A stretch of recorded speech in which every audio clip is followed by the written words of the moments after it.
ભગવતી સૂત્ર ઉદાયન રાજાનો અધિકાર.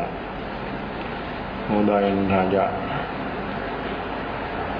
વર્તમાન અવસ્થા સમ્યક દર્શન, સમ્યક જ્ઞાન, દેશ વિરતીપણું માંથી સર્વવિરતી અવસ્થા જીવનમાં કેમ પ્રાપ્ત થાય? જ્ઞાન વિનય, દર્શન વિનય અને ચારિત્ર વિનય. જ્ઞાન દર્શન અને સમ્યક દર્શન શ્રદ્ધા ક્ષાયિક રૂપ હોય, પણ જ્ઞાન મતિશ્રુત પણ હોઈ શકે અને ચારિત્ર ન પણ હોઈ શકે. જ્યારે ક્ષાયિક સંકેત હોય, મતિશ્રુત જ્ઞાન હોય, દેશ વીરતી હોય તો તેને દેશથી ચારિત્ર કહેવાય. ચારિત્રનો સંબંધ કશાયોની સાથે છે. પ્રકૃતિઓ જેટલે અંશે વ્યક્તિની ભીતરમાં ઉપશમ, ક્ષયોપશમ ને ક્ષય થાય, તે હિસાબથી વ્યક્તિની અંદરમાં યોગની સ્થિરતા પ્રગટે, ઉપયોગનું શુદ્ધિકરણ થાય અને પ્રણતિ શુદ્ધ બને. ત્યારે ચારિત્ર સ્વરૂપ રમણતા રૂપ ચારિત્ર તે નિશ્ચય ચારિત્ર છે અને જે પ્રતિજ્ઞા છે તે વ્યવહાર ચારિત્ર છે. સંકેત સહાયક હોય, મતિશ્રુત અવધિ મન પરિવર્તન જ્ઞાન હોય, પણ જ્યાં સુધી ચારિત્ર યથાખ્યાત ન હોય ત્યાં સુધી મુક્તિ સંભવિત નથી. મુક્તિ માટે વ્યક્તિની અંદરમાં ત્રણેય ચીજ ક્ષાયિક ભાવે જ્યારે પૂર્ણ બને ત્યારે જ આત્મા પૂર્ણ પરમાત્મા સ્વરૂપ, એનું જે અસલ સ્વરૂપ છે આપણું, તેને પૂર્ણ રૂપે અનુભવમાં આવી જાય. શ્રદ્ધામાં ક્ષાયિક સંકેત, જ્ઞાનમાં કેવળ જ્ઞાન અને ચારિત્રમાં યથાખ્યાત. યથાખ્યાત ચારિત્ર ત્યારે જ પ્રગટે કે જીવ જ્યારે પૂર્ણ ઘાતી કર્મથી મુક્ત થાય. જ્યાં સુધી ઘાતી કર્મ એટલે કે મોહની કર્મ જ્યાં સુધી અંશિક પણ છે ત્યાં સુધી અંદરની પ્રણતિમાં વિવળતા હોય છે. પ્રણતિ એની ચલ વિચલ અવસ્થા જેવી હોય છે. પ્રણતિ જ્યારે પૂર્ણ શુદ્ધ ત્યારે જ બને કે પૂર્ણ કશાયો. મોહની કર્મની 25 પ્રકૃતિ જ્યારે ખતમ થાય અને સાથે જ્ઞાનાવરણીય, દર્શનાવરણીય અને અંતરાય ક્ષય થાય ત્યારે જીવ યથાખ્યાત ચારિત્ર, આ ત્રણથી જ્યારે પૂર્ણ બને ત્યારે આત્મા પરમાત્મા છે એવો એને અનુભવ થઈ જાય અને એ આત્મા સમસ્ત જન્મ મરણના જે કારણો છે એ કારણોથી મુક્ત બની જાય. આત્મા કૃત્ય થઈ જાય. પછી કંઈ કરવાનું, જ્યાં સુધી આ ત્રણ ચીજ પૂર્ણ ન બને ત્યાં સુધી કંઈક ને કંઈક કરવાનું હોય છે. ત્યાં સુધી કંઈ ને કંઈ કરવા પણ રહે છે. પ્રવૃત્તિ રૂપ નહીં પણ વિચાર રૂપ. માણસ વિચારો પણ કરે છે, વિચારો પણ ચાલે છે, તો વિચારોમાં પણ કર્તાપણાનો ભાવ છે. પ્રવૃત્તિમાં તો કર્તાપણાનો ભાવ ઝળકે છે, પણ વિચારોમાં પણ કર્તાપણાનો ભાવ હોય છે. વ્યક્તિને ખૂબ શુભ વિચારો ચાલતા હોય, એટલા બધા સરસ શુભ વિચારો ચાલતા હોય તો વ્યક્તિ એમ સમજે, વ્યક્તિ એમ માને કે આ શુભ વિચારોનો કરતા હું છું. આ ક્ષણ આવતાની સાથે જે વિચારો શુભ ચાલી રહ્યા છે એ શુભ વિચારોની ડિગ્રી છે એ કમ થવા માંડે. વિચારોનું પણ કરતાપણું, બોલવાનું પણ કરતાપણું અને પ્રવૃત્તિમાં પણ કરતાપણું. આ ત્રણેય યોગની જે પ્રવૃત્તિઓ શુભાશુભ ચાલે છે એમાં જીવનું અનંતકાળથી આવું કરતાપણું ચાલી રહ્યું છે. એમાંથી બહાર વર્તમાનમાં આવવું ક્યારે આવી શકે? જ્યાં સુધી એનામાં ઇક્વલિટીનું જાગરણ, સાક્ષી ભાવ ન પ્રગટે ત્યાં સુધી વ્યક્તિ હંમેશા માટે પ્રવૃત્તિ હોય કે નિવૃત્તિ હોય, ગમે તે બહારની અવસ્થા હોય, પણ ભીતરમાં કરતાપણાનો ભાવ વ્યક્તિનો સતત ચાલે છે. એમાંથી બહાર ત્યારે જવાય કે જીવની અંદરમાં આ પ્રકૃતિઓ કશાયો એનો ઉપશમ સૌપશમ ન થાય ત્યાં સુધી એ કરતાપણાના ભાવમાં હંમેશા માટે વ્યક્તિ આગળ આગળ ચાલી જ રહી છે. અને એ કરતાપણાનો ભાવ છે એનાથી જીવ અનંત અનંત સંસાર બનાવે છે અને એનો સંસાર જન્મ મરણ રૂપ અવસ્થાઓ બધી ચાલી રહી છે. આવી બધી અવસ્થાઓમાંથી જે જીવ બહાર આવે એની મુક્તિ છે. મુક્તિ કોની? અને મુક્ત થવાનું શેનાથી? કે વ્યક્તિની પાસે જે નેગેટિવ જે ચીજો છે એ બધી શુભાશુભ અવસ્થારૂપ એ બધાથી બહાર આવી જાય તો આત્માનું જે સ્વરૂપ અસલી સ્વરૂપ છે એ એને અનુભવમાં આવ્યા વગર રહી ન શકે. આ ઉદાયન બહારની બધી જ અવસ્થાઓથી ઉપર ઉઠે એમ ભીતરમાં સમસ્ત પ્રકૃતિઓથી ઉપર ઉઠવાનું. બહારમાંથી તો વ્યક્તિ છૂટી જાય, છોડી દે, પણ જ્યાં સુધી ભીતરમાં ચાલતી આ પ્રકૃતિઓ બધી એમાંથી જ્યાં સુધી એ બહાર ના આવે ત્યાં સુધી સર્વવૃત્તિ અવસ્થા એને સ્વાનુભવરૂપ બને નહીં. અને સ્વાનુભવરૂપ અવસ્થા ન બને ત્યાં સુધી એમ કેમ પ્રકારે જીવની અંદરમાં અનેક પ્રકારથી આવા કરતાપણાના ભાવો ઝળકતા હોય છે. એવા કરતાપણાના ભાવ વ્યક્તિમાં મોજૂદ હોય છે. અને એ બધા કરતાપણાના ભાવોમાંથી જ્યારે વ્યક્તિ બહાર આવી જાય ત્યારે વ્યક્તિ બિલકુલ શાંત સ્વસ્થ બની જાય. મન એનું એટલું બધું સ્થિર બની જાય અને વાણી મૌન રૂપ અવસ્થા બની જાય. પ્રવૃત્તિઓ કરવા છતાં પ્રવૃત્તિઓની અંદરમાં એ જોડાય નહીં. પ્રવૃત્તિઓ ચાલતી હોય યોગથી, પણ ઉપયોગમાં હોય અને ઉપયોગ જ્યારે ઉપયોગમાં સ્થિર થઈ જાય ત્યારે વ્યક્તિની અંદરમાં એ પ્રકૃતિઓનું ભીતરમાં ઉપશમ ક્ષયોપશમ ને ક્ષય થઈ જાય. તો પ્રવૃત્તિ છે, પણ એ પ્રવૃત્તિમાં કરતાપણાના ભાવનો અભાવ એ જ વ્યક્તિને હંમેશા માટે સ્વરૂપમાં સ્થિર થવા માટે જીવ માટે બહુ પણ જેને આત્મકલ્યાણ કરવું હોય. હવે આ જન્મ મરણ વધારવા નથી, ભવ ભ્રમણ વધારવું નથી, એવું જેનું લક્ષ્ય હોય એ જ વ્યક્તિ આ કામ કરી શકે અને એને જ એની અંદરમાં એ વ્યક્તિ આગળ વધી શકે. બાકી તો જીવોની જે અવસ્થાઓ છે મૂર્છિત અવસ્થામાં શું કહેવાનું? એ તો છે જ. ઘઉંમાં કાંકરા કાઢવાનો હોય, ધૂળમાં કાંકરા કાઢવાનો હોય. માટી જ છે તો એમાં માટીમાં કાંકરા જ છે. કાંકરા વીણવાના હોય તો ઘઉંમાં હોય. તો વીણે છે ઘઉં પણ બોલે છે કે કાંકરા વીણીએ છે.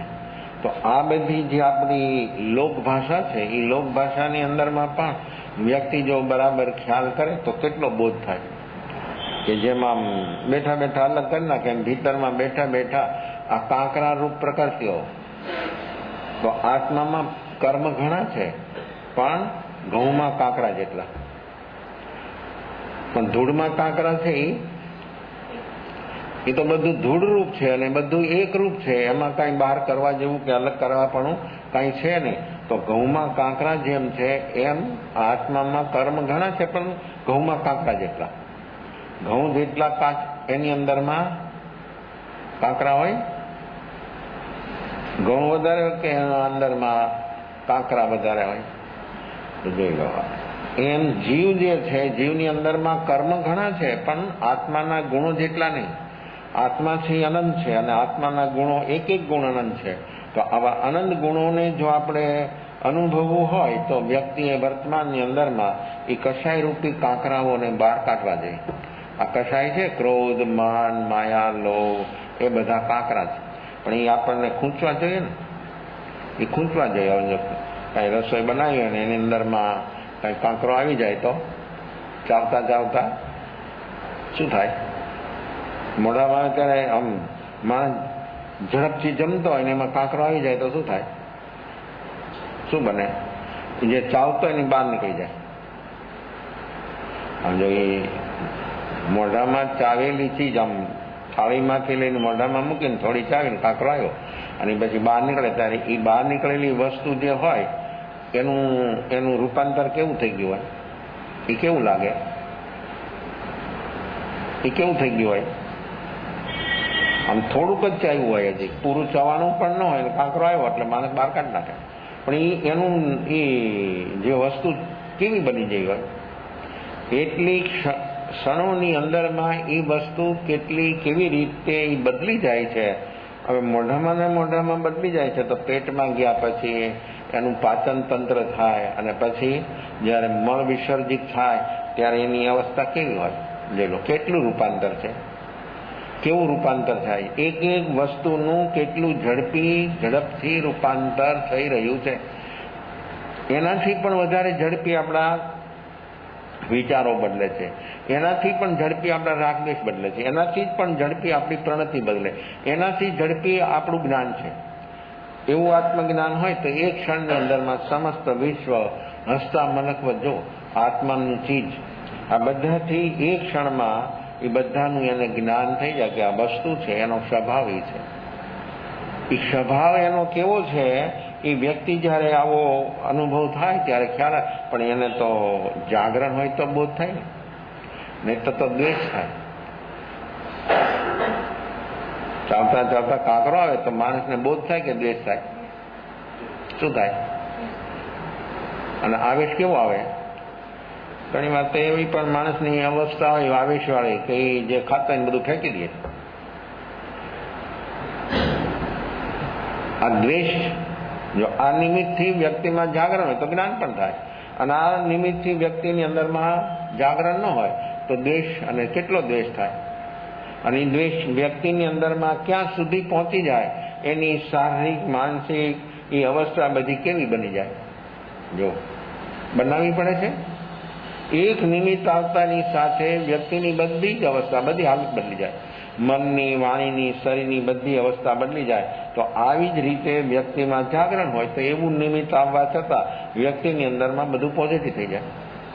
એના પર દ્વેષ ન થયો, કાંકરા ઉપર પણ દ્વેષ નહીં અને બનાવનાર પ્રત્યે પણ દ્વેષ નહીં. તો કાંકરા પ્રત્યે જે દ્વેષ થયો ને અજીવ પાઉસ્યા છે, અને બીજું છે જીવ પાઉસ્યા.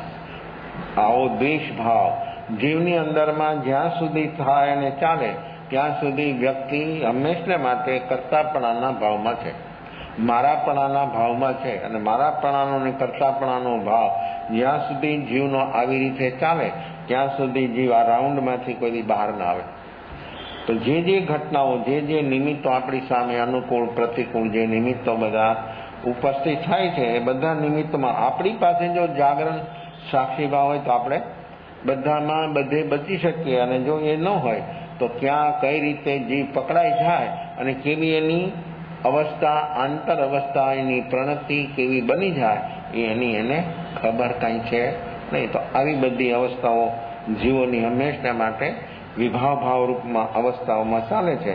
તો જ્યારે જીવ જાગે છે ત્યારે એની અવસ્થા કેવી બની જાય.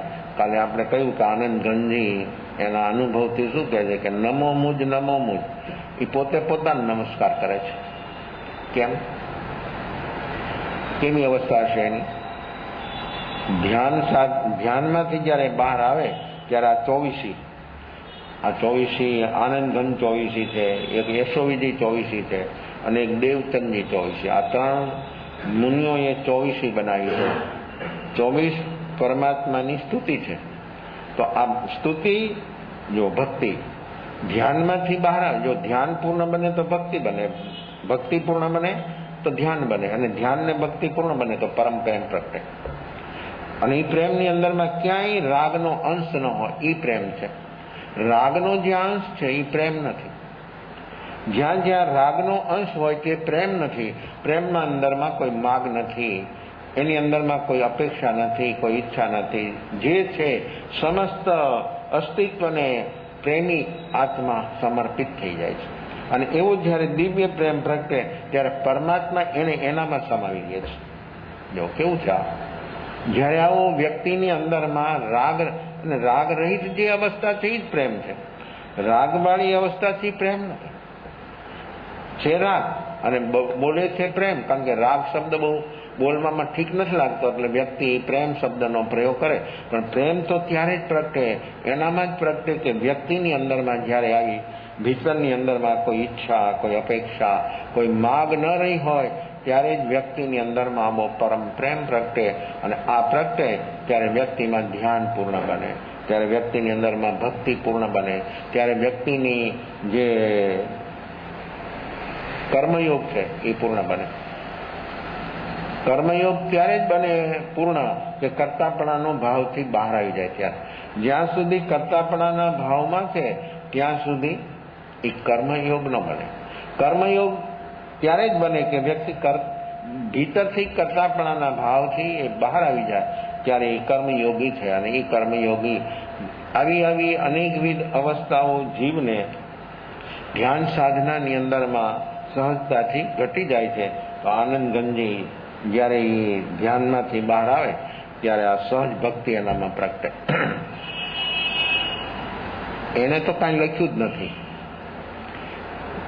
આનંદ ગંજી વિશે માત્ર એમનો જન્મ રાજસ્થાનમાં મેડતામાં થયો, જે મીરાનો જન્મ, મીરાનું ગામ એ જ આનંદ ગંજીનું. તો મેડતામાં એનો જન્મ થયો અને લાભાનંદ એનું નામ. બસ આટલી જ એની માહિતી માત્ર મળે છે. એ ક્યારે થયા, કોની પાસે એને મુનિ જીવન સ્વીકાર્યું, અને શું શું એના વિશે વાતો ઘણી છે. ઘણા પ્રકારની ઘટનાઓ એમની સાથે જોડાયેલી છે. પણ એ બધી એક કાનથી બીજે કાન, એક શબ્દથી પરંપરા રૂપ એ બધી અવસ્થાઓ છે. અને છેલ્લે આબુના પહાડની અંદરમાં એમનું શેષ જીવન બધું આબુના પહાડોની અંદરમાં એમનું વ્યતીત થયું સાધનામય. કોઈ સંપ્રદાય નહીં, કોઈ માન્યતાઓ નહીં, બધાથી પર થઈ. જો ઘરથી બંધાણો છે, ઘર છોડે તો અહીં સંપ્રદાયમાં બંધાઈ જાય. ઘર તો નાનું છે, સંપ્રદાય તો કેટલો મોટો હોય. સંપ્રદાયમાં પણ વ્યક્તિ બંધાઈ જાય છે. ક્યાં કઈ રીતે જીવની અંદરમાં કર્તાપણાનો ભાવ આવે અને જીવ ક્યાં પકડાઈ જાય એની એને ખબર જ નથી. એમ બોલે કે ઘર મારો, એમ બોલે કે સંપ્રદાય મારો. સંપ્રદાય બહારની વ્યવસ્થા છે. જેમ ઘરમાં રહીએ તો વ્યવસ્થા બધી રાખવી પડે, કારણ કે વ્યવસ્થા હોય તો બધાને જીવવામાં સુગમતા રહે. અને જો વ્યવસ્થા ન હોય તો બધાને અપ્રયોજનભૂત રાગદ્વેષ થાય. ઘરની જો અવ્યવસ્થા હોય તો દરેક વ્યક્તિને પ્રવૃત્તિઓમાં અપ્રયોજનભૂત જરૂર વગરના રાગદ્વેષો થાય. તો ઘરની અંદરમાં બધું વ્યવસ્થિત હોય તો રાગદ્વેષના નિમિત્તો ઓછા બને, કારણ કે જીવો નિમિત્તાધીન વધારે છે. દરેક જીવ નિમિત્તાધીન વધારે છે, કારણ કે એનામાં જાગરણ, સાક્ષી ભાવ જે રીતનો કન્ટિન્યુઅસ હોવો જોઈએ છે નહીં. એટલે ક્યારે કયું નિમિત્ત આવે ને ક્યાં એ વ્યક્તિ પકડાઈ જાય એની એને ખબર નથી. તો આવી અવસ્થાઓમાં જીવો જીવે છે. તો આ બહારની અવસ્થાઓ, તો આ વ્યક્તિએ બધા સંપ્રદાયથી મુક્ત થઈ ગયા. દ્રવ્યથી મુક્ત અને ભાવથી મુક્ત, સંપ્રદાયની માન્યતાઓથી મુક્ત થઈ ગયા. સંપ્રદાય છે, સંપ્રદાય એ બંધનનું કારણ ક્યારે બને કે મારો, આ સંપ્રદાય મારો, ત્યારે બંધનરૂપ બને. સંપ્રદાય એક વ્યવસ્થા છે અને વ્યવસ્થામાં તો કોઈ એને તકલીફ નથી, પણ એ મારો છે આવી જ્યારે એની અવસ્થા આંતરિક બને ત્યારે જરૂર એ જીવને એ બંધનરૂપ બની જાય છે. તો એ ધ્યાનમાંથી જ્યારે બહાર આવે ત્યારે આ સહજ એમનામાં આ ભક્તિ, જો ધ્યાનની એવી મસ્તી અને ધ્યાનમાંથી બહાર આવે ત્યારે, અને જંગલનું વાતાવરણ એ સહજ ભક્તિ, આ ભક્તિ યોગ. અને એ બધું લખ્યું યશોવિજયજી. આ આનંદઘન 24 લખી યશોવિજયજી. એ અમુક સમય એમની સાથે રહ્યા. યશોવિજયજી કેવી વ્યક્તિ, ઉત્તર ગુજરાતની અંદરમાં એમનો યશોવિજયજીનો જન્મ થયો. હાવ નાનું ગામ ગમે તે હોય, પરિવાર ગમે તે હોય, પણ સાધનામાં જ્યારે જીવ ડૂબે ત્યારે ગામ, નામ, પરિવાર એ બધાથી વ્યક્તિ ઉપર ઉઠી જાય. લગભગ બહુ નાની ઉંમરમાં એમને મુનિ જીવન સ્વીકાર્યું, અને સ્વીકાર્યા પછી બનારસની અંદરમાં 90 ન્યાયનો એમને અભ્યાસ કર્યો. એવી એની શિક્ષણ બુદ્ધિ હતી કે ગમે પ્રશ્ન સામે આવે અને તેનો પ્રશ્નનો જવાબ એટલી બધી ત્વરિત ગતિથી આપી શકતા હતા કે એમની સામે કોઈ વાદ વિવાદ કરનાર કોઈ વ્યક્તિ આવે ને આવે તો હારી જાય. એ દિગ્વિજય હતા. કોઈ પણ સંપ્રદાય, કોઈ પણ વ્યક્તિ આવે એમની પાસે ચર્ચા કરવા માટે તો એને હરાવી દે. આવી એની તીક્ષ્ણ બુદ્ધિ અને એવા તર્કો એની સામે હતા કે સામાન્ય માણસની બધી જ દલીલો થોડી ક્ષણોમાં જ બધી ખતમ થઈ જાય. અને જયારે આમ બેસે વ્યાખ્યાન આપવા માટે 3 પાઠ, 1, 2, 3, અને એની ઉપર પાટલો ને એની ઉપર પછી 4 બાજુ 4 ધ્વજરીએ, એ દિગ્વિજય. અને જયારે ચાલે વિહાર કરે ત્યારે 4 માણસો 4 દિશાની અંદરમાં એ ધ્વજ હાથમાં લઈને ચાલે કે કોઈ પણ આવો મારી સામે. એનું સૂચક એવું હતું કે કોઈ પણ આવો મારી સામે, હું બધાને હરાવી દઉં. અને એવી તાકાત એનામાં. જુઓ જીવ ક્યાં, આ તો શાસ્ત્ર છે ને, તો શાસ્ત્રનું 90 ન્યાયનું એને સંસ્કૃતનું જ્ઞાન લીધું અને પછી એનું અર્થઘટન પોતાની આવી સ્મૃતિ એકદમ તેજ, અને પછી આવો મહાસાગર એના હાથમાં આવ્યો. શાસ્ત્ર એ તો સાગરની મહાસાગર છે. એટલું બધું ગહરાઈથી એમને ચિંતન મનન કર્યું. આવી એમની અવસ્થા. અને જ્યાં જ્યાં જાય ત્યાં હજારો માણસો એમને સાંભળવા માટે એકઠા થઈ જાય. ઉત્તર ગુજરાતના કોઈ ગામમાં એમનો મુકામ હતો અને પોતે વ્યાખ્યાન એમણે આપ્યું. અકસ્માત આનંદગંજી ત્યાં પહોંચી ગયા અને લોકો બૂટ ચંપલ ઉતારે ને ત્યાં જઈને બેસી ગયા. સાંભળ્યું એમણે, સરસ સાંભળ્યું. ધર્મની વ્યાખ્યા કરી. ધમો મંગલમુખીઠં અહિંસા સંયમો તવો દેવાવિતન નમં સંતિ જસ ધમે સયામણો. આ ધર્મની એવી વ્યાખ્યા કરી એમને, એટલી સુંદર વ્યાખ્યા કરી. 1.5 કલાક સુધી લોકો બધા ગયા સાંભળીને. આનંદગંજી ગયા એમની સામે હાથ જોડીને ઉભા રહ્યા. આપણે બહુ સરસ વ્યાખ્યા કરી. આટલી બધી સરસ ધર્મની વ્યાખ્યા, એ ધર્મનો આપને કોઈ અનુભવ છે? તો કે મેં 1.5 કલાક આપની સામે મેં વાત કરી, તમને ન સમજાણું, જાઓ કે. તો કે સાહેબ, હું આપને એમ પૂછું છું કે આપે ધર્મની વ્યાખ્યા બહુ સરસ કરી, પણ એનો કોઈ અનુભવ આપને છે? આ તો શબ્દોમાં આપે શબ્દની વ્યાખ્યા કરી, ધર્મ શું એની આપે વ્યાખ્યા કરી. વ્યાખ્યાયી કોણ? એનો અનુભવ છે? આ બીજી વાર વાત કરીને ત્યારે એના મગજમાં લાઈટ થઈ. આ વ્યક્તિ મને શું પૂછે છે? કારણ કે એને તો એમ જ હતું કે મારી સામે કોઈ આવે નહીં, આવે તો કોઈ ટકી ન શકે.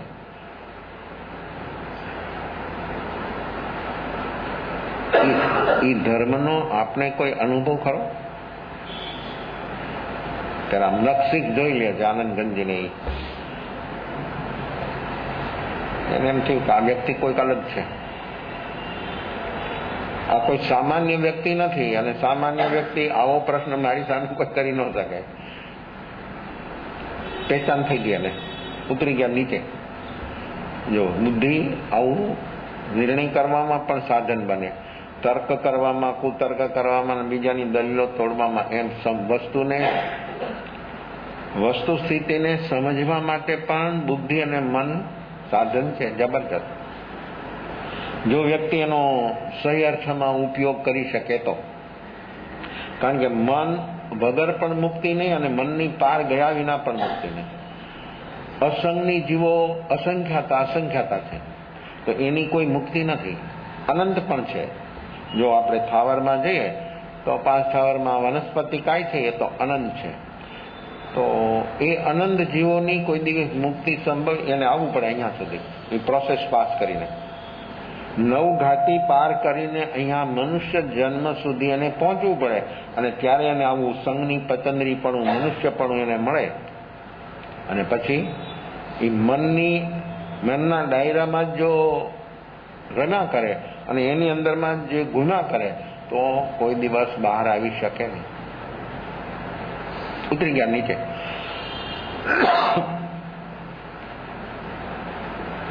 અને એને આનંદગંજીને કે બેસી જાઓ તમે ઉપર. એ પાટ ઉપર બેસે છે. એક જ વક્તા ને એક જ શ્રોતા. હજારો માણસોને જીવનભર એને સંભળાયું, પણ આજે એક જ વક્તા ને એક જ શ્રોતા. વક્તા એવા ને શ્રોતા એવા. આનંદગંજી પોતાના ધર્મ એટલે સ્વભાવ, એ સ્વભાવરૂપ ધર્મના પોતાના અનુભવની એ વાત કરે છે. એ સાંભળ્યા પછી અમે હાથ જોડીને ઊભા છે. એને સાંભળ્યું કે અત્યાર સુધી આજે મેં આ બધો વિસ્તાર બનાવ્યો, એ વિસ્તાર જ મને બંધનરૂપ છે. હું દિગ્વિજય કહેવડાવું છું, પણ હું મારી પ્રકૃતિ ઉપર પણ વિજય મેળવી શક્યો નથી. આ દિગ્વિજય એમ બોલે છે, એમ કહેવડાવે છે કે મારી અંદરમાં ઈગો કેટલો છે. આ ચાર ધ્વજ રાખીને હું જે ફરું છું એ એમ સજેસ્ટ કરે છે કે મારી અંદરમાં અહમ કેટલો છે. જો જ્યારે માણસ પોઝિટિવ થિંકિંગ કરે ત્યારે એની એ ચીજમાં એને બોધ થાય, અને જ્યારે માણસનું પોઝિટિવ થિંકિંગ ન હોય ત્યારે એની જ વસ્તુ એને જો બંધનરૂપ પણ એ જ છે અને મુક્તિરૂપ પણ એ જ છે. કે આ મારું બધું ઈગો સૂચવે છે, આ મારા બધા ઈગાનો વિસ્તાર છે. અને ઈગાને તો 14 રાજલોક છે ને નાનું પડે. ઈગાનો વિસ્તાર એવડો છે કે 14 રાજલોક, કારણ કે લોક એવડો જ છે 14 રાજ. એનાથી લોક મોટો નથી, અલોક અનંત છે, પણ અલોકમાં તો ખાલી આકાશ સિવાય બીજું કાંઈ છે જ નહીં. એટલે 14 રાજલોક ક્ષેત્ર ઈગાને નાનું પડે છે. અને આ બધો વિસ્તાર જે છે એ ઈગોનો જ છે.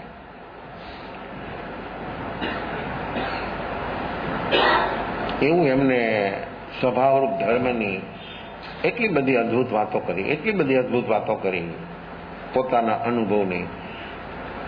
અને વાત કરી ઉઠી ગયા અને ચાલતા થઈ ગયા આ યશોવિજયજી એની પાછળ.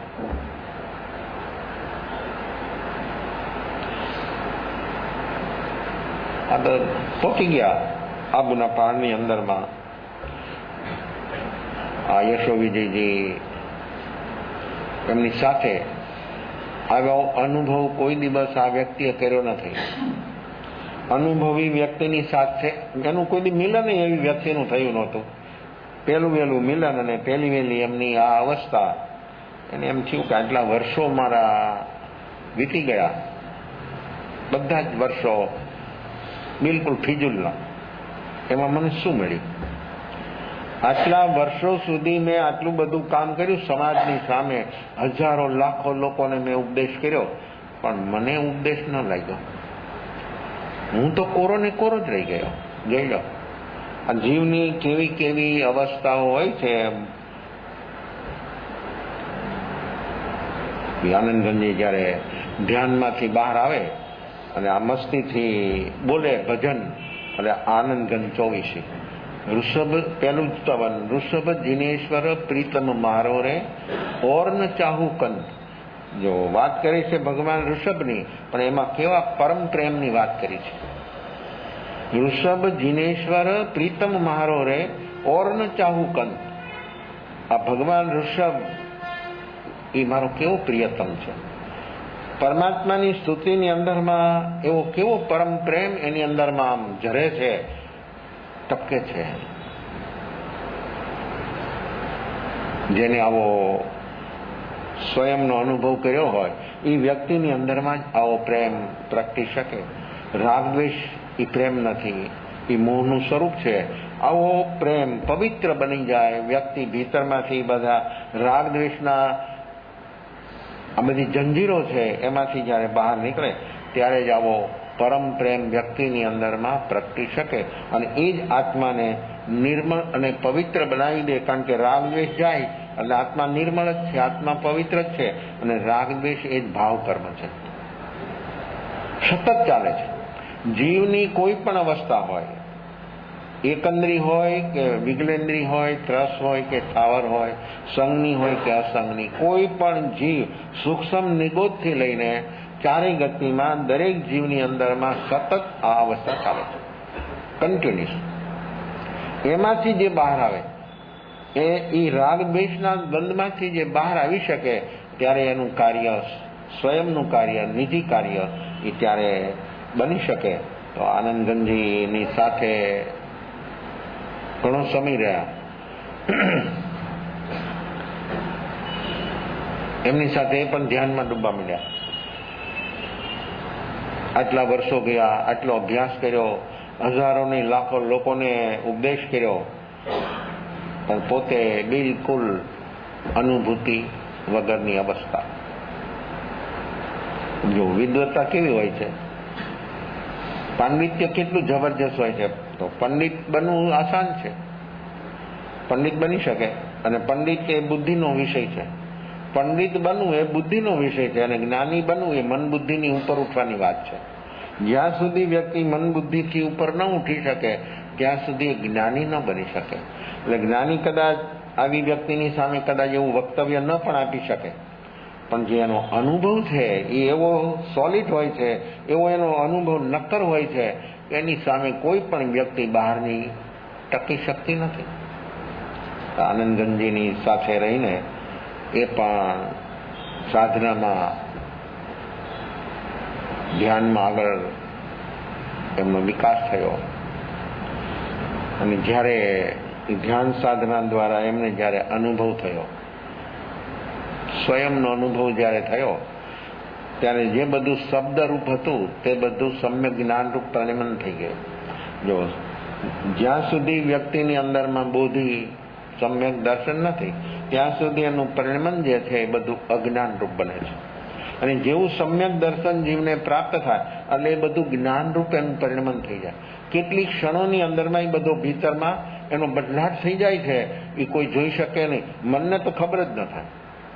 મન આટલું પાવરફુલ હોવા છતાં મનને ખબર ન થાય કે ક્યારે આ ઘટના ભીતરમાં, કારણ કે મનની પાર જાય ત્યારે તો આ ઘટના ઘટે. મન જ્યાં સુધી સક્રિય હોય ત્યાં સુધી આ ઘટના કદી ઘટી શકતી નથી. અને જ્યારે વ્યક્તિ અનુભવમાંથી જ્યારે બહાર આવે છે ત્યારે એને ખબર થાય છે, અને ત્યારે મન વ્યક્ત કરે. પછી જે એને અનુભવ થયો એ બધું વ્યક્ત કરે મન, કે આ ચીજ, આવી ચીજ, પછી વાણી રૂપ. તો જ્યારે યશોવિજીજીને અનુભવ થયો સ્વયંનો, ત્યારે એને એમ થયું કે આ પુરુષ જો મને ન મળ્યા હોત તો આ મારું જીવન સમસ્ત જીવન બેકાર બની ગયું. આ પુરુષની કેવી કરુણા છે અને કેવી દયા છે કે સામેથી એ મારા માટે જ આવ્યા. એને કોઈ જરૂર નહોતી. એ તો બધાથી સમસ્ત માન્યતાઓથી જે વ્યક્તિ પર બની ગઈ હતી, બધી જ માન્યતાથી જે વ્યક્તિ ઉપર ઉઠી ગઈ હતી, એને કોઈની જરૂર નહોતી, પણ એ અહીંયા સુધી આવ્યા એ મારા માટે જ આવ્યા. તો જુઓ, જો એ જીવની પાત્રતા એટલી જબરજસ્ત હતી, પણ જ્યાં સુધી વ્યક્તિને સ્વરૂપનું, હવે આવું વક્તવ્ય આપી શકે અને છતાં સ્વરૂપનું લક્ષ્ય ન હોય, આ કેવું કહેવાય? આ તો કેવી અંદરમાં બેહોશી. તો વ્યક્તિ 99% બફમમાં રહી જાય છે.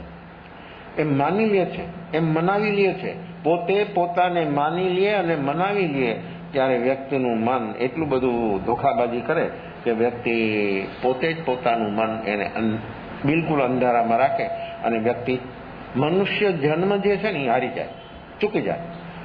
આ અનુભવ પછી યશોવિજયજીની આખી અવસ્થા બદલી ગઈ.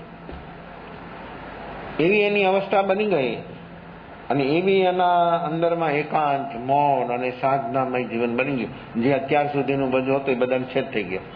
જો એનાથી એને છોડવું ન પડ્યું. એ બધું જે અત્યાર સુધી ચાલતું હતું બધું સહજ છૂટી ગયું. અને આવી બધી અવસ્થાઓ જીવની ક્યારેક ક્યારેક કેમ બધી બનતી હોય છે અને બને છે. તો આ આનંદઘન 24 એ યશોવિજીજીએ જ્યારે એ ધ્યાનમાંથી બહાર આવે ત્યારે પોતે લખી લે. એ આનંદઘન 24 એમ પોતે યશોવિજીજીએ પણ એક 24 બનાવી છે.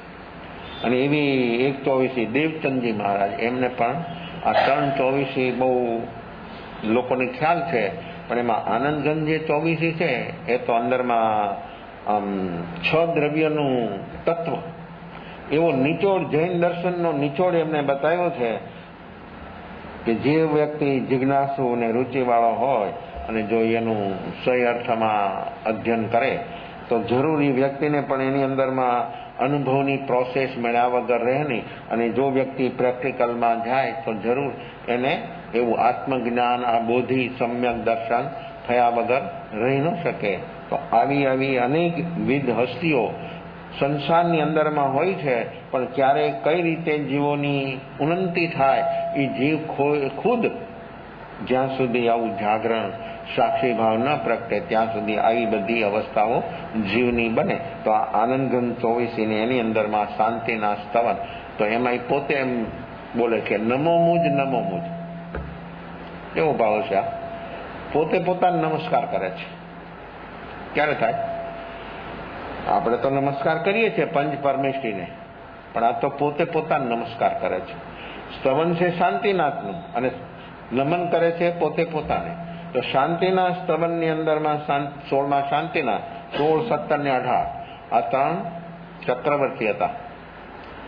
એ જન્મમાં એ ચક્રવર્તી પદ પણ એમને અનુભવ્યું અને પછી ચક્રવર્તી પદ પછી તીર્થંકર. 16માં શાંતિનાથ, 17માં કુંતનાથ અને 18માં અરનાથ, આ 3 ચક્રવર્તી હતા. અને ચક્રવર્તી પદ થી ઉપર ઉઠીને મુનિ જીવન સ્વીકાર્યું અને તીર્થંકર પદ પ્રાપ્ત. તો 16માં શાંતિનાથ ભગવાન, એની કેવી અવસ્થા! આખા રાજ્યની અંદર મહામારી રોગ, મરકીનો રોગ ચાલી રહ્યો હતો. અને આ જે માતાના ઉદરમાં આવે છે અને સારા રાજ્યની અંદરમાં મહામારી રોગ છે, શાંત થઈ ગયો, મીટી ગયો. આ નામ શાંતિનાથ કેમ રાખ્યું એનું? હજી એનો જન્મ નહોતો થયો. એ જીવ માત્ર મનુષ્ય માતાના ઉદરમાં એ જીવ આવે છે અને આખા રાજ્યની અંદરમાં મહામારી રોગ છે એ મીટી જાય છે. તો આ તો દ્રવ્ય રોગ મીટે, પણ જ્ઞાનીઓ છે ને ભાવરોગ મીટાવી દે. ભાવરોગ શું છે? દ્રવ્ય રોગ માટે દરેક વ્યક્તિ ચિંતિત છે. સામાન્ય શરદી ઝુકામ થાય ને તો પણ ચિંતિત બની જાય, ને પછી જે કાંઈ દર્દ હોય એને મિટાવવા માટેનો જીવનો પ્રયાસ ચાલે. આ દ્રવ્ય રોગ, શારીરિક રોગ મિટાવવાનો આપણો પ્રયાસ ઘણો છે, પણ ભાવરોગ તો જ્ઞાની ભાવરોગ મિટાવે. કારણ કે પોતાના ભાવરોગ મીટી ગયા તો બીજાના ભાવરોગ મીટે, અને ભાવરોગ જો મીટી જાય તો પછી જન્મ જ ન થાય. તો જન્મ થાય તો શરીર મળે, અને શરીર હોય તો રોગ આવવાની સંભાવના છે. તો આ ભાવરોગ જ્ઞાનીઓ હંમેશને માટે કારણ મિટાવે છે, ભાવરોગ. તો શાંતિનાથ ભગવાન માતાના ઉદરમાં આવે છે અને મહામારી રોગ મટી ગયો, અને પછી જ્યારે એમનો જન્મ થાય છે ત્યારે તો કેવી શાંતિ પ્રસરે છે. અને આખા લોકની અંદરમાં જીવોને જો પરમાત્માનો જન્મ, કોઈ પણ તીર્થંકરનો જન્મ થાય તો 14 રાજલોક ક્ષેત્રમાં પ્રકાશ, જન્મથી પ્રકાશ થઈ જાય. આ વ્યક્તિ સમસ્ત વિશ્વના અજ્ઞાન રૂપ અંધકારને નાશ કરવા માટે જન્મા છે. બહારથી આ પ્રકાશ પ્રગટે છે વીજળીના ચમકારા જેવો, પણ ભીતરમાં સમસ્ત જીવોના અજ્ઞાન રૂપ અંધકારને ભેદવા માટે એમનો જન્મ થાય છે. તો બહારથી 14 રાજલોક ક્ષેત્રમાં આવો પ્રકાશ, એ પ્રકાશનું નિમિત્ત પ્રકાશ તો થાય, જન્મ થાય એટલે બધે થાય, પણ મનુષ્ય નથી જોઈ શકતો. કારણ કે મનુષ્યને તો સૂર્યનો પ્રકાશ હોય એટલે એને તો કાંઈ, પણ નરકની અંદરમાં નારકી જીવો એ પ્રકાશ જુએ છે. અને એક ક્ષણ માટે 24 ઘંટા જેની અંદરમાં એટલી બધી મારપીટ ચાલે છે એકબીજાની, અને પરમાધામી દેવો એટલું બધું એ જીવોને પરેશાન કરે છે, એ બધું એક ક્ષણ માટે બધું અટકી જાય, રોકાઈ જાય. શું થયું? આ જન્મ થયો અહીંયા, અને 7 નરકની અંદરમાં. એટલે હકીકતમાં તો 14 રાજલોક ક્ષેત્રમાં બધે એવી શાંતિ પ્રસરી જાય, પણ નારકી જીવોને તાત્કાલિક એનો અનુભવ થાય, કારણ કે પ્રકાશ દેખાય. નર્ક નર્ક અર્ક એટલે પ્રકાશ, જ્યાં પ્રકાશનો 100% અભાવ છે એ નરક ભૂમિની અંદરમાં પ્રકાશ થતાની સાથે બધા સજાગ થઈ જાય કે આ પ્રકાશ શેનો થયો. એમાં નવો નારકી હોય ને એ જૂનાને પૂછે કે ભાઈ આ પ્રકાશ શેનો, શું? તો કે તો તીર્થંકરનો જન્મ થયો. સમ્યક દર્શનની નારકી હોય તેને અવધિ જ્ઞાન હોય. જો જ્ઞાન કેવું ચીજ છે નરકમાં પણ અવધિ જ્ઞાન. સમ્યક દર્શન થાય તો એને અવધિ જ્ઞાન થાય અને એ અવધિ જ્ઞાનથી બધું જોઈ શકે, બધો એને ખ્યાલ આવે. તો કે મૃત્યુ લોકની અંદરમાં આ પરમાત્માનો જન્મ થયો એનાથી આ પ્રકાશ. મૃત્યુ લોકમાં તીર્થંકરનો જન્મ ને એનાથી આ પ્રકાશ. એ નારકી છે ને અવાક થઈ જાય કે અહીંયા જન્મ થયો ને અહીં પ્રકાશ. તો વ્યક્તિનું વક્તવ્ય, વ્યક્તિ કેવી હશે, એનું સામર્થ્ય કેવું હશે, એની શક્તિ કેવી હશે, ડૂબી જાય ભીતર. આ એક પ્રકાશનું નિમિત્ત પામીને, જો જ્ઞાનીઓનો જન્મ જગતના અંધકારને દૂર કરવા માટે જ હોય છે. અજ્ઞાન રૂપ અંધકાર, બહારનો અંધકાર તો સૂર્ય પણ દૂર કરી દે. જેવો સૂર્યની કિરણ બહાર આવે એટલે અંધકાર 12 કલાકનો અંધકાર છે એ ક્ષણની અંદરમાં વિલીન થઈ જાય અને પ્રકાશ થઈ જાય. પણ ભીતરનો અંધકાર સૂર્યનો પ્રકાશ દૂર ન કરી શકે. બહારનો કોઈ પણ પ્રકાશનું એક પણ કિરણ ભીતરમાં પ્રવેશી નથી શકતો, એનો પ્રવેશ જ નથી.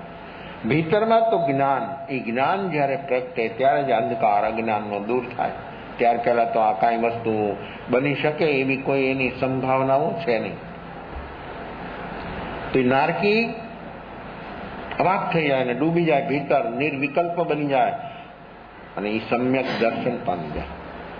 પરમાત્માનું જન્મનું નિમિત્ત પામીને નારકીમાં એક બે નહીં, કારણ કે એક નરકમાં અસંખ્યાતા નારકી છે.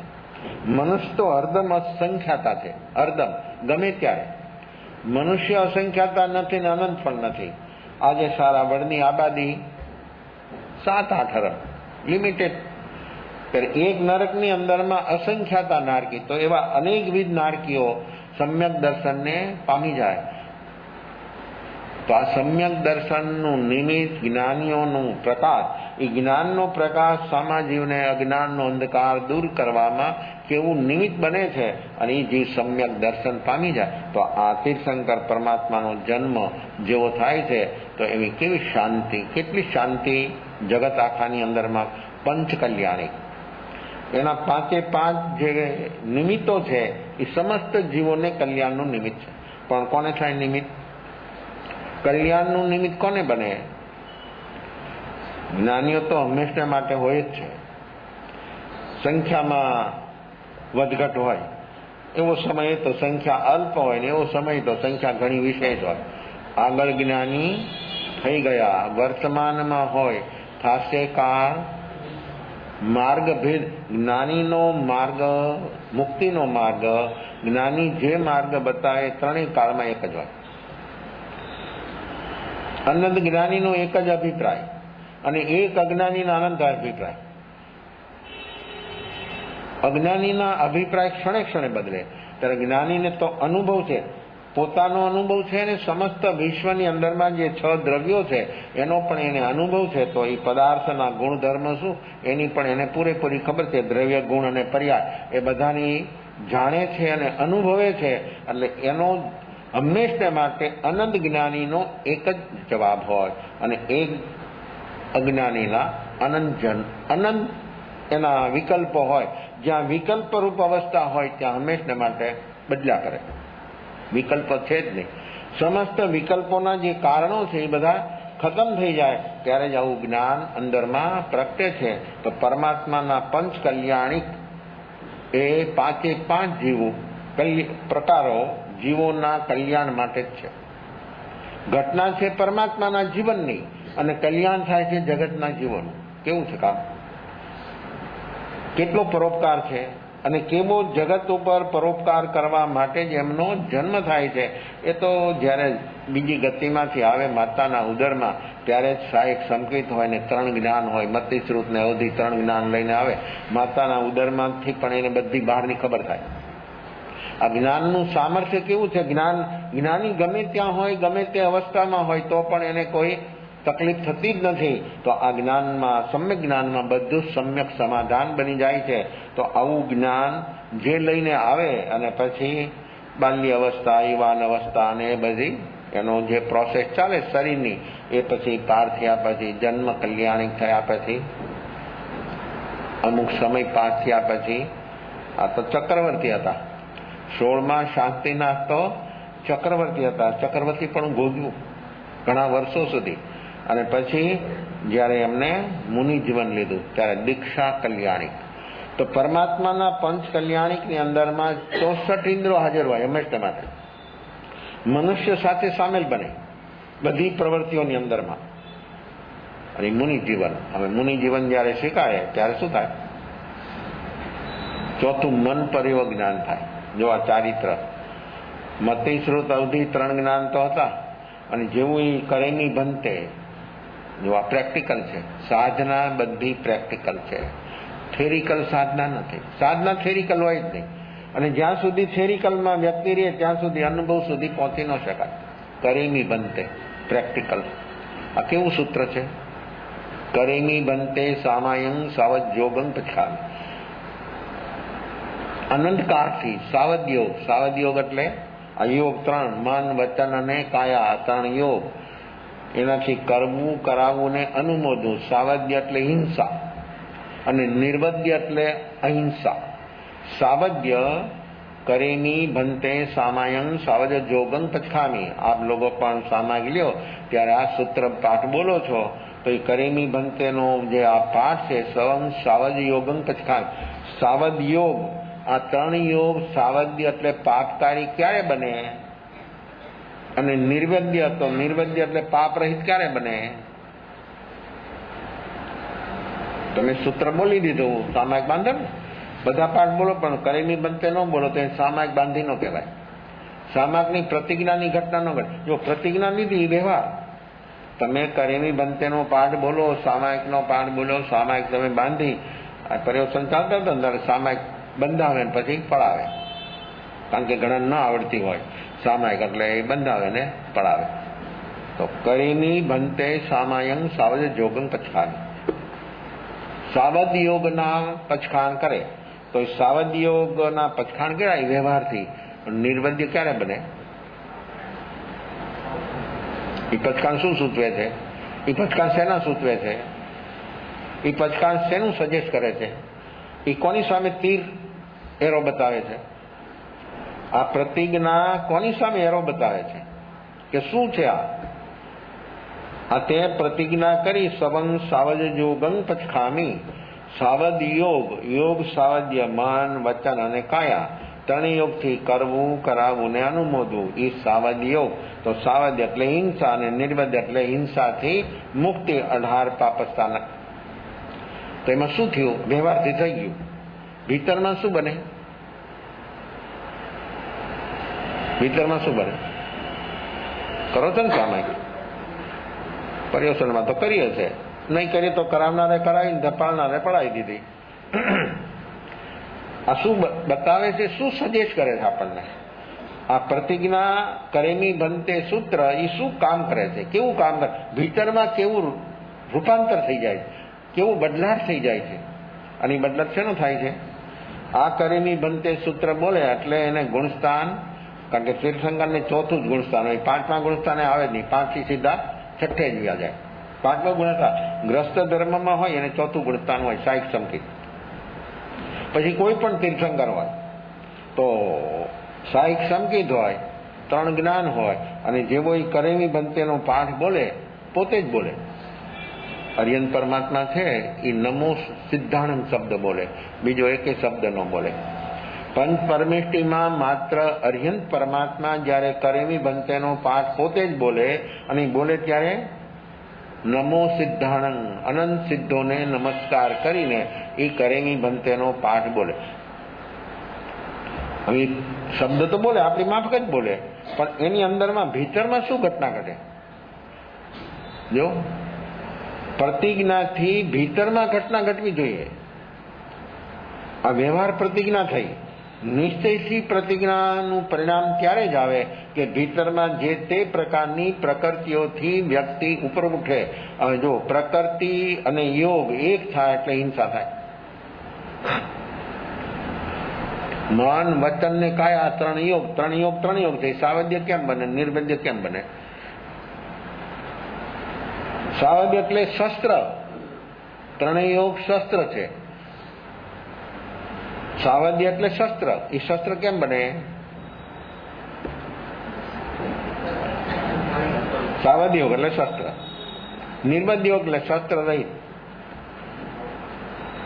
શું ઘટના ઘટે છે? આ વ્યવહાર પ્રતિજ્ઞા આપણે કરીએ છીએ અને નિશ્ચય અંદરમાં ઘટના ન ઘટે ત્યાં સુધી બહારની વસ્તુ રહીએ, વ્યવહાર રહીએ, અને વ્યક્તિ એને જો ધર્મ માની લે, એને જો ધર્મ સમજી લે તો હજી ઘણું કામ બાકી છે. એટલે વ્યવહાર ધર્મ અને નિશ્ચય ધર્મ આ બે વસ્તુનો બરોબર સમન્વય થવો જોઈએ અને વ્યક્તિ એને સમજવું જોઈએ. હવે જયારે આપણે સામાયિક લઈએ ત્યારે સામાયિકનો આપણે અર્થઘટન એવું છે, સમ વત્તા એક વત્તા એક વત્તા સામાયિક, સમતા પ્રગટે. તો સામાન્ય અર્થમાં સામાયિકથી જીવની અંદરમાં આવી સમતા પ્રગટે. હવે એ સમતા કેમ પ્રગટી? પ્રતિજ્ઞા લઈ લીધી એટલે સમતા પ્રગટી જાય? તો કેમ, શું થાય?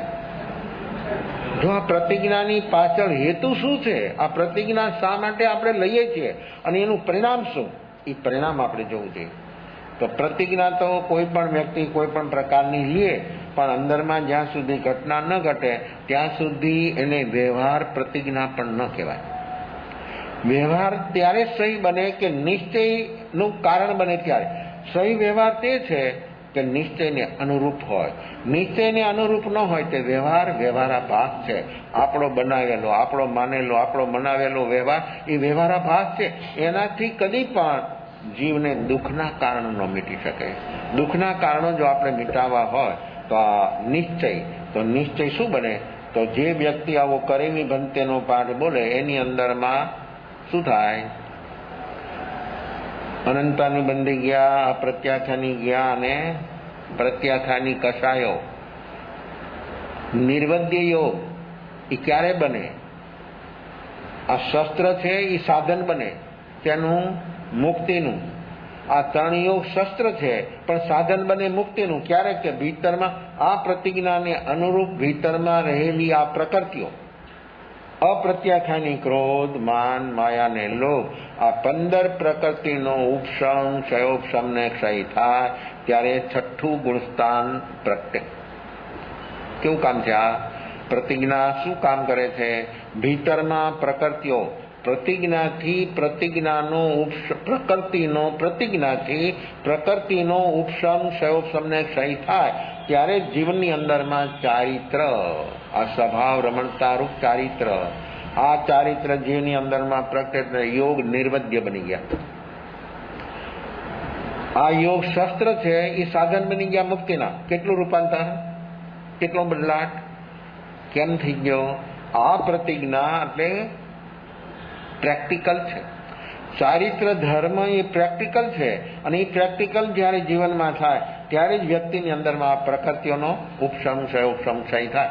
જ્યાં સુધી પ્રેક્ટિકલ ન થાય ત્યાં સુધી આ પ્રકૃતિનો ઉપશમ, ક્ષયોપશમ કદી સંભવિત બની શકતો માને, વ્યવહારથી માને. અને કહેવાય વ્યવહારથી કે શ્રાવક છે, સામાયિક કરે છે, વ્યવહારથી છે. પુણ્ય આવી સામાયિકથી પુણ્ય થાય પણ નિજરા ન થાય. મુક્તિ તો ત્યારે થાય કે જીવની અંદરમાં આવું સમ્યક દર્શન બોધિ હોય અને જ્યારે આવી સામાયિક કરે તો જરૂર એની ઘટના ઘટા વગર રહે નહીં. તો ચારિત્ર ધર્મ એ ટેકનિકલ નથી, પ્રેક્ટિકલ છે જીવનમાં.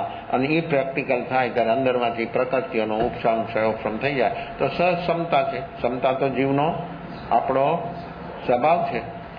વિષમતા આપણો સ્વભાવ નથી. ક્ષમા આપણો સ્વભાવ છે, ક્ષમતા આપણો સ્વભાવ છે, અહિંસા, સત્ય એ બધો આપણો સ્વભાવ છે. એ આત્માના ગુણ છે. પણ એ ગુણો બધા આવરણરૂપ કેમ બન્યા? સાવધ્ય યોગથી. સાવધ યોગ એટલે હિંસાકારી યોગ બને. હિંસાકારી યોગ એટલા માટે બને કે સાથે આ પ્રકૃતિઓ યોગની સાથે સામેલ થઈ ગઈ. ક્રોધ આવે ત્યારે શું થાય? વ્યક્તિને ક્રોધ આવે, નિમિત્ત આવે ત્યારે આવે છે ને, શું થાય?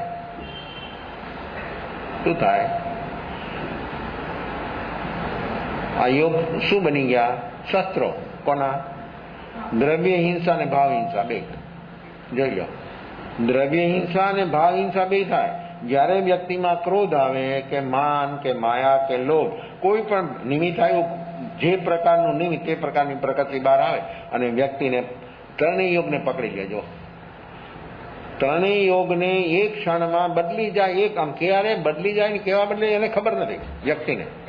એક જ ક્ષણ લાગે, એકદમ આમ શાંત સહજ બધું ચાલતું હોય અને કાંઈ એવી ઘટના ઘટે તો એ બધું જ એનું બિલકુલ શીર્ષાસન થઈ જાય, ઉલટ પુલટ થઈ જાય.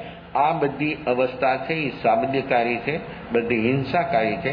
દ્રવ્ય અને ભાવ જીવોની હિંસા થાય એટલે શસ્ત્ર છે સાબદ્યકારી. શસ્ત્ર હિંસામાં નિમિત્તરૂપ બને છે, પણ જીવની અંદરમાં જ્યારે જાગરણ સાક્ષી ભાવ પ્રગટી જાય તો જીવની સારી અવસ્થા ભીતરની બદલી જાય.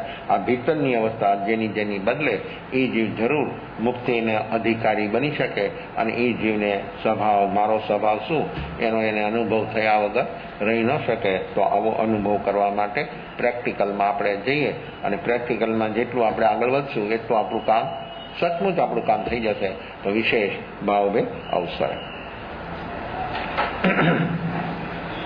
ચદારી મંગલંગયંદામલંગદામલંગ સૌમલંગયલીવનંદોમલંગદારી લઘુદમાર્યંદાલઘુદમાંગદાલઘુદમા સૌલઘુદમાંગયલીવનંદોદહોલઘુદમાંગદારી શરણં મૌજામિ અર્યંતા શરણં મૌજામિ સિદ્ધા શરણં મૌજામિ સૌ શરણં મૌજામિ કેવલીવનંદં નમં શરણં મૌજામિ ચારમંગલંજારસ્તમ યાર સંગરજે બહુસાગરવાનલય સકલ કર્મણોણિયન્દમોક્ષદણાં સુકલયનં ભાવદ્રી જીવણરાય જીવદ્રીં વેદાય સંસારમાય શરણાગારવર શરણૈકો જે નરનારીયાગરે અક્ષય અવિચલ બલ હોય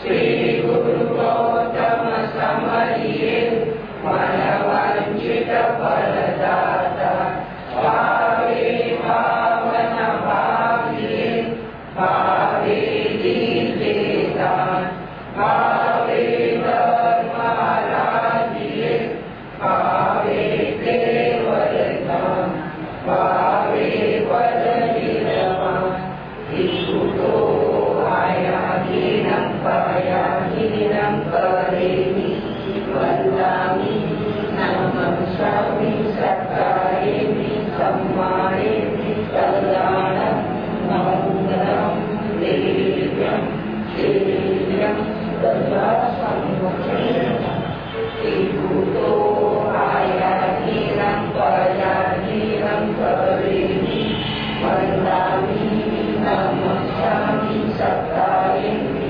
સમ્માનેમિ કલ્યાણં મંગલં દિવ્યં ચેયં તથા સંમુખેન ઈશુતો આયાધીનં પયાધીનં કરેમિ વંદામિ નમસ્કામિ સત્કારેમિ સમ્માનેમિ કલ્યાણં મંગલં દિવ્યં ચેયં તથા સંમુખેન. મહાવીર સ્વામી ભગવાન સદગુરુ ચતુર્વેદ